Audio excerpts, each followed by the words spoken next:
One warm summer evening, Mark Zuckerberg found himself walking through the bustling streets of San Francisco, reflecting on his journey. The sun was beginning to set, casting a golden glow on the city that had shaped so much of his life. After a long day packed with meetings and decisions, he found these evening walks grounding, giving him the space to think about the future of technology, his company, and the impact it had on the world.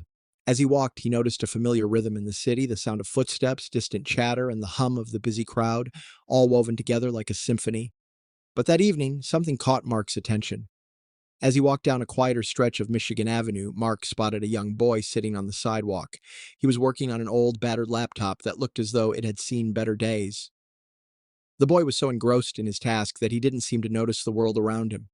His clothes were worn, his shoes barely held together with fraying laces, but none of this distracted him. Instead, Mark noticed the boy's focus. He was coding. Next to him on the sidewalk, a cardboard sign read, "Working for a better future." Mark, always curious about young talent and the entrepreneurial spirit, slowed his pace.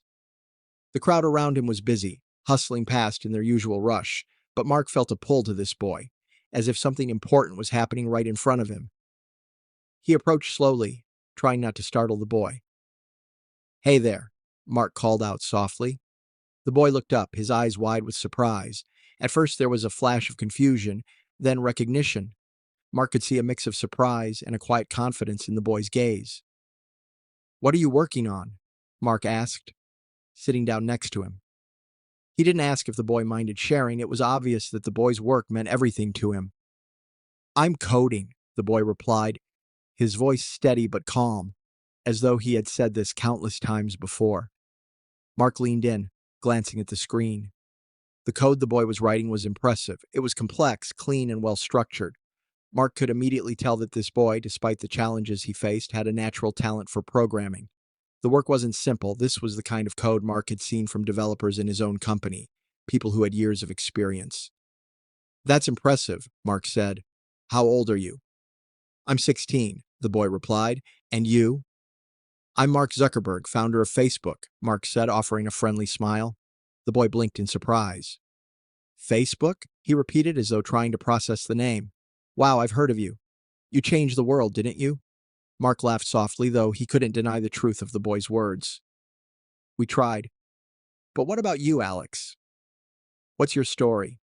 How are you here coding on the street?" The boy, now identified as Alex, seemed to take a deep breath. "I live with my mom. We've been struggling for a while. I've been trying to teach myself coding, using whatever I can find. This old laptop, the internet cafe down the street, some online courses I found for free. My dream is to build something big, but it's hard. We can't afford much. This sign?" He pointed to the cardboard sign beside him. "It's how I get by. I hope one day I can make a difference. Build a company like you did, but for now, I'm just working with what I've got." Mark felt a deep empathy for Alex. He recognized the hunger for success, the desire to prove that one's circumstances don't define their future. He could see that Alex was no different than he had been at 16, trying to make a name for himself, to change the world with whatever tools were at his disposal. Mark leaned forward, his voice low but firm. "Alex, you have something special. The talent you have, the drive, you just need the right tools, the right opportunity. I want to help you." Alex looked at him, confusion crossing his face. "Wait, are you serious? You want to help me?" A new beginning. The next few hours were a whirlwind. Mark and Alex went to the tech store, where Mark personally picked out the latest laptop, state-of-the-art software, and a portable Wi-Fi device. Mark also made sure Alex had access to a fast internet connection so he could work from anywhere. With all the tools in hand, Mark took Alex to a quiet cafe nearby and continued their conversation. "This is just the start," Mark said as they sipped coffee. "You're going to need more than just equipment. You're going to need guidance, mentorship, and a network of people who believe in your vision. That's why I've set you up with the Accelerator program. You'll have access to top mentors, startup resources, and even funding."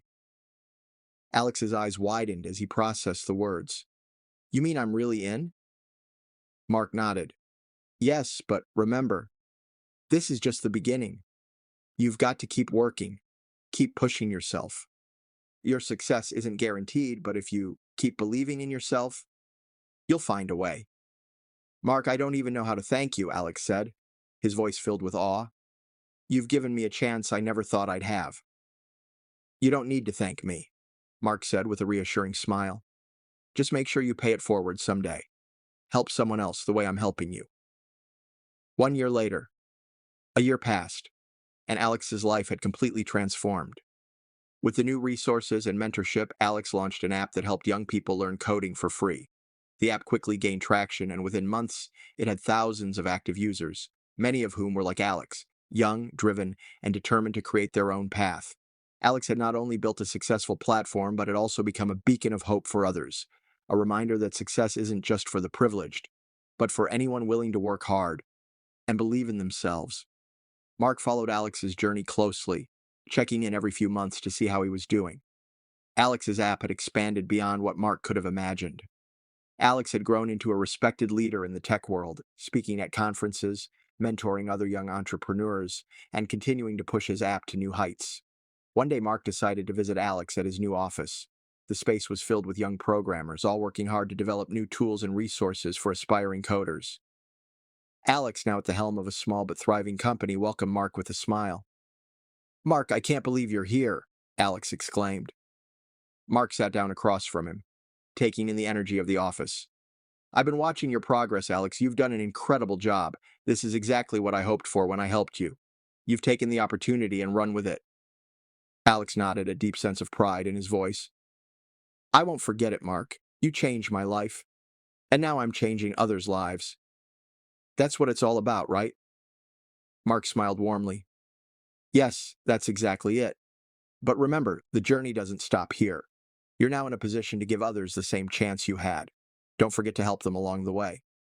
The video ended with a final message. One person's act of kindness can change everything. If Alex's story inspired you, share this video, like it, and subscribe to our channel for more stories of transformation and hope. Together, we can create a world where opportunities are available for everyone.